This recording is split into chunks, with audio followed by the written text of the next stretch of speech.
You walked in through a giant red plug. That sounds strange now, but you know exactly what that means. And somewhere in the back of your mind, you can still feel the automatic doors sliding open and that first wave of cold air hitting your face on a Saturday afternoon when nothing in the world mattered except what was waiting for you inside. Before we dive in, drop a comment and let us know where you are watching from. The thing about Circuit City that no one ever talks about is the sound. Not one sound, but all of them at once, layered on top of each other like an electronic symphony that only existed inside those walls. 30 televisions playing the same football game in perfect synchronization, so the picture rippled down the display wall in a slow-motion wave of color. Somewhere behind you, a car stereo demo was thumping bass through a sealed plywood cabin so deep you could feel it in your chest. Over by the computer section, a dot matrix printer was chattering away on a test page. Underneath all of it, a low, warm hum of electricity ran through a building that felt more alive than any store you had ever stepped foot in. You did not walk into Circuit City the way you walked into a grocery store or a department store. You walked in the way a kid walks into a carnival, eyes wide, mouth open, everything glowing. And then there was the guy in the red polo shirt. He was leaning against the counter in the home audio section, arms crossed, and when your father walked up and started looking at the Pioneer receiver on the middle shelf, this man did not just point at the price tag and walk away. He came over and started talking, not with a rehearsed pitch you could smell coming from across the room, but the way your neighbor talks when he is really into something and wants you to understand why. He told your father about wattage per channel and what that actually meant in a living room the size of yours. He explained why the speakers on the bottom shelf would sound thin after 6 months and why the ones on the second shelf were the sweet spot. Your father stood there nodding slowly the way fathers do when they are already sold but need another 60 seconds to pretend they are still thinking about it. When the decision was made and the box was paid for, that same man walked your family out to the parking lot, helped slide it into the trunk, and said, "Have a good weekend," and he meant it because he was going to be there next Saturday too if anything did not sound right. That was Circuit City. That was the whole thing. A place where someone who genuinely understood what they were selling stood next to you and helped you make a decision that would change the way your living room sounded for the next 5 years. You trusted that person because they had gone through weeks of factory training on the exact equipment they were recommending, and they worked on commission so they had every reason to sell you the most expensive thing on the shelf, but instead they pointed you toward the one that actually made sense for your family, because the good ones knew that an honest sale was a customer who came back. If you ever bought your first home computer at Circuit City, you remember the fear in your stomach and the excitement underneath it.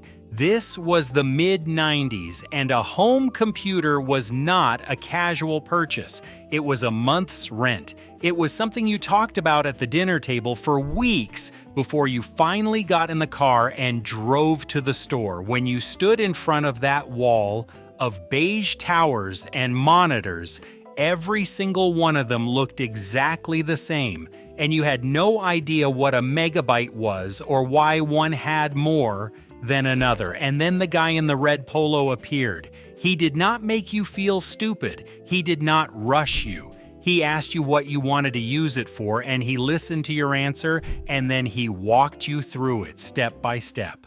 By the time you left that store with a compact Presario in the back seat and a surge protector you did not know you needed, you felt like you had just done something important, like your family had crossed some kind of invisible line into the future. The man who helped you cross it was a 26-year-old in a red polo who made $11 an hour and knew more about that computer than the people who built it. Your kids remember it differently. Your kids remember the moment you turned the corner past the television wall and suddenly there it was. An entire world of video games and CDS and DVDS stretching back into the store, rows and rows of them, organized by genre. The overhead lights caught the plastic cases at just the right angle so the whole section shimmered, and they were just before you could say, "Stay where I can see you."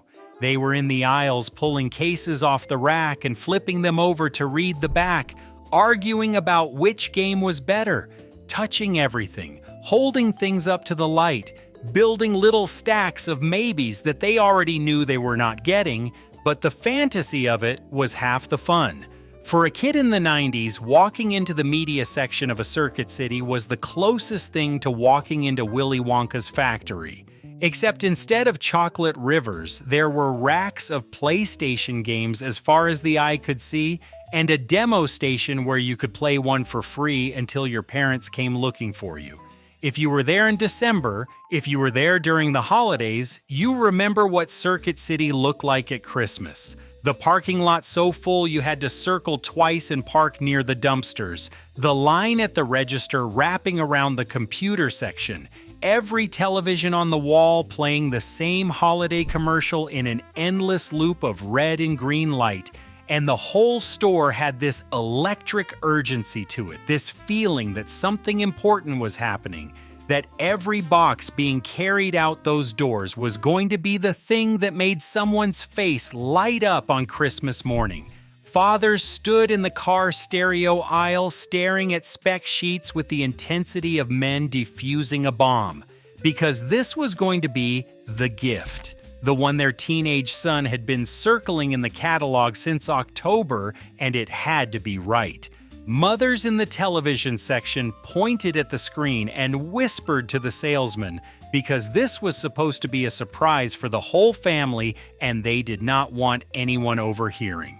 Grandparents stood in front of the portable CD player display looking completely lost until someone in a red polo came over and gently walked them through it, and they left that store clutching a bag that held a $40 Discman and a gift receipt and the quiet satisfaction of knowing they had gotten their grandchild something modern, something that said, "I may not understand your world, but I am trying. You remember the smell." Every Circuit City had the same smell, that particular mix of new plastic and warm electronics and the faintly metallic tang of components that had been running all day under fluorescent lights, and it hit you the moment you crossed the threshold. It smelled like the future, like progress, like walking into a room full of machines that could do things you had not even imagined yet. There was something about the light in there, those big overhead panels washing everything in a cool white glow that made the products look cleaner and sharper than they would ever look in your living room. Every television seemed bigger, and every speaker system seemed louder, and every computer screen seemed brighter, and you knew on some level that your house was not going to look like this showroom, but you did not care. Because right now, standing here, anything felt possible. You remember the first DVD player you ever saw. It was sitting on a shelf at Circuit City, playing a nature documentary on a little television next to it. And you stopped walking because the picture was so sharp it did not look real. You stood there watching a coral reef in colors you did not know a screen could produce, and the guy in the red polo came over and said, "That is only $300, and by next year it will be $200. You went home thinking about it for 3 weeks, then drove back and bought it, and that night you rented The Matrix on DVD from the Blockbuster down the road. You sat in your living room and watched it with your mouth hanging open because you had never seen a movie look like that in your own house. Circuit City did that. Circuit City put that moment in your life. None of it was supposed to end. It all started in 1949 when a man named Samuel Wurtzel was on vacation in Richmond, Virginia, and walked into a barbershop and heard the barber mention that Richmond was about to get the first commercial television station in the South. Most people would have nodded and gone back to their newspaper. Samuel moved his entire family from New York to Virginia within weeks, rented the front half of a tire shop on West Broad Street, and opened a tiny store he called Ward's, an acronym he built from his family's names. W for Wurtzel, A for Alan, R for Ruth, D for David, S for Samuel. He named his business after the people he loved, and he sold televisions to a city that was just learning what television was. By the end of the 1950s, he had 4 stores. By the 1970s, his son Alan, a Yale-trained lawyer who gave up a career in Washington to come home and run the family business, had stripped away everything that did not work, closed the bad stores, dropped the tire sales, and in 1975 opened something called the Ward's Loading Dock, a massive warehouse showroom where you could walk through 40,000 square feet of electronics and compare everything side by side. Nobody in America had ever seen anything like it. Alan Wurtzel had invented the electronics superstore before the phrase even existed. They renamed it Circuit City in 1978 and listed it on the New York Stock Exchange in 1984. From there, it became one of those American success stories that people study in business school. More than 600 stores, 60,000 employees, $12 billion a year in revenue. Jim Collins put Circuit City in his best-selling book, Good to Great, as one of the best-performing companies in the country. Welcome to Circuit City, where service is state-of-the-art. It wasn't just a slogan, it was the truth. For nearly 2 decades, if you needed a television or a stereo or a computer or a car stereo installed on a Tuesday afternoon, Circuit City was where you went, and the person who helped you was someone you could trust. And then slowly, quietly, in ways that most customers didn't notice until it was too late, all of that started to disappear. It started with a disc. In 1998, Circuit City poured more than $100 million into something called DIVX, a DVD that stopped working after 48 hours unless you paid to unlock it again. The idea was to reinvent movie rentals. The public treated it like a betrayal. It lasted barely a year and cost the company over $300 million. Then, in 2000, they dropped every large appliance from every store in America. Refrigerators, washing machines, dryers, all of it. They walked away from $1.6 billion a year in sales because executives were afraid of Home Depot and Lowe's. 2 years later, the biggest housing boom in a generation hit the country, and every new homeowner in America needed a refrigerator, and Circuit City had nothing to sell them. But those were decisions you read about in newspapers. What you felt as a customer was something different, something harder to name, but impossible to miss. You walked in one Saturday, and the guy who had helped you buy your receiver 2 years ago wasn't there anymore.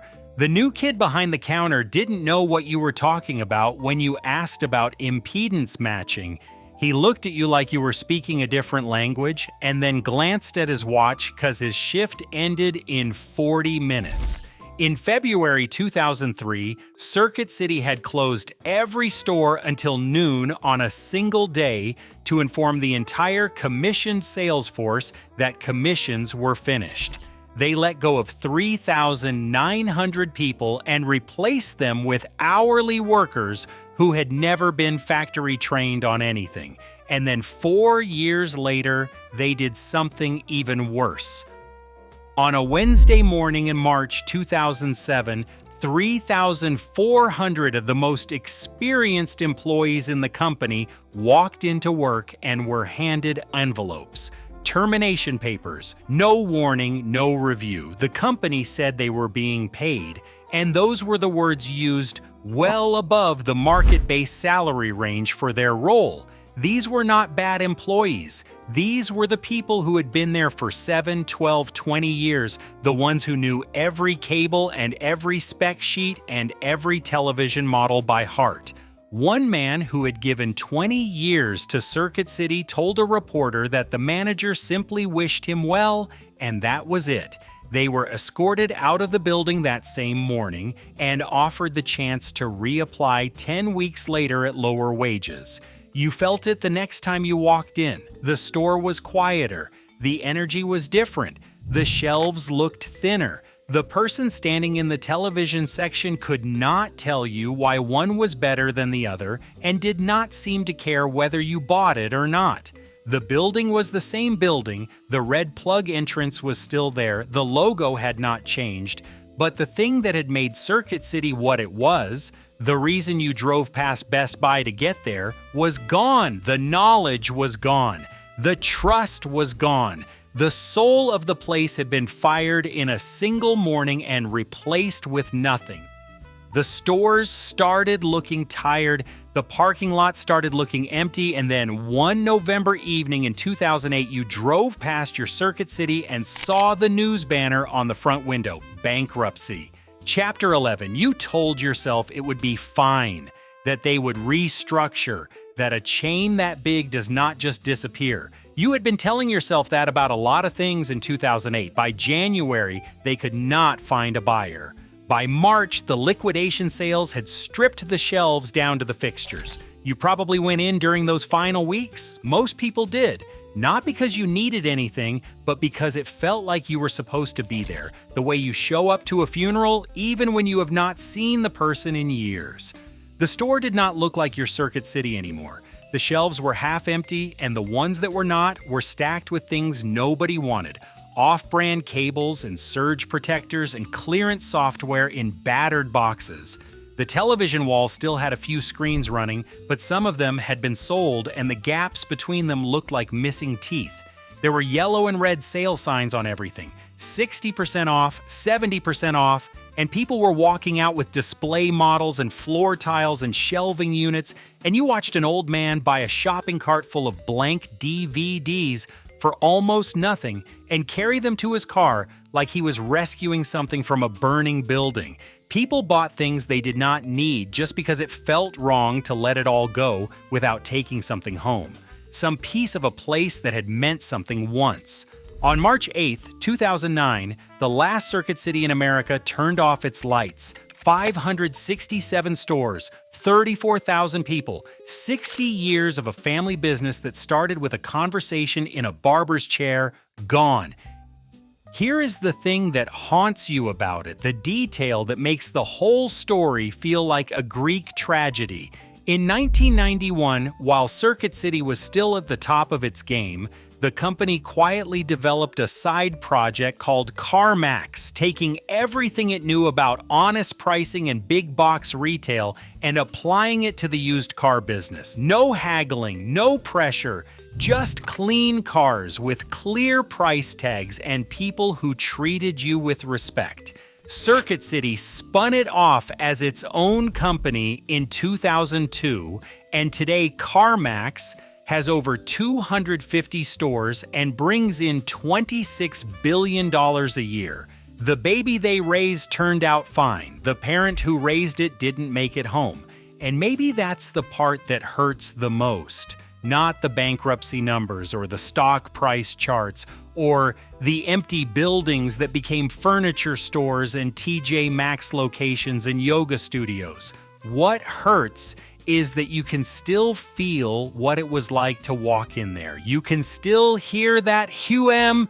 You can still see the light bouncing off 30 television screens at once. You can still feel the weight of that first computer box in the trunk of your car and the strange pride of driving home with the future in your back seat.